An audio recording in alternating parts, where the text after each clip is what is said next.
Mesdames et messieurs, bonjour et bienvenue à votre rendez-vous informationnel sur l'Économiste TV.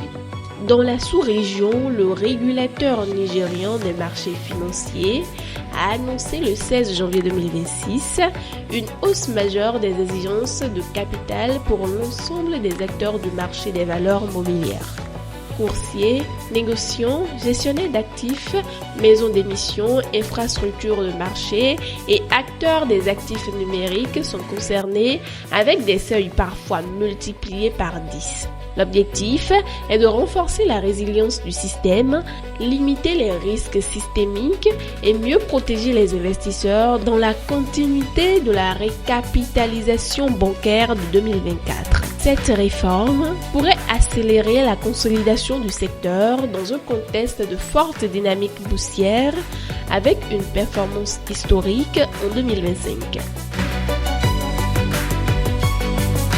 En Côte d'Ivoire, l'État a instauré à compter du 17 janvier 2026 une TVA réduite de 9% sur les aliments pour animaux, les intrants de leur fabrication et les emballages, mettant fin aux exonérations en vigueur jusqu'en 2025. Cette mesure, issue de la loi de finances 2026, vise à renforcer la mobilisation des recettes publiques tout en limitant l'impact sur la filière, les autorités ayant renoncé au taux normal de 18%. Toutefois, dans un secteur où l'alimentation représente plus de 60% des coûts, la réforme pourrait accroître la pression sur les producteurs et les prix.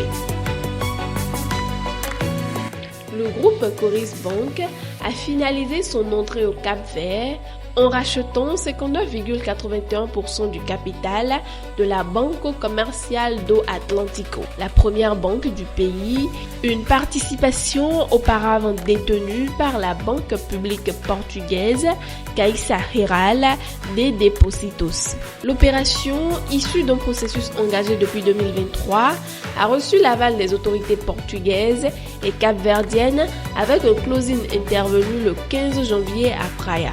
Cette acquisition permet à Coris Bank de s'implanter sur le marché capverdien et d'intégrer la BCA, banque historique cotée à son périmètre, tout en lançant une offre publique d'achat pour les autres actionnaires.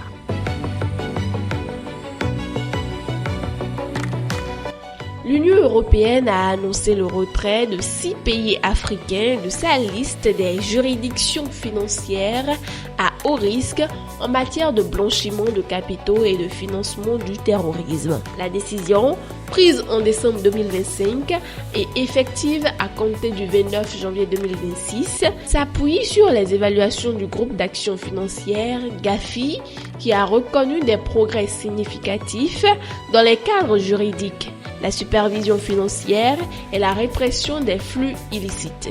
Cette évolution devrait faciliter les transactions avec les institutions européennes et améliorer l'attractivité économique des pays concernés sans toutefois lever la surveillance continue. Ainsi se referme ce point de l'actualité. Merci pour votre attention et agréable semaine.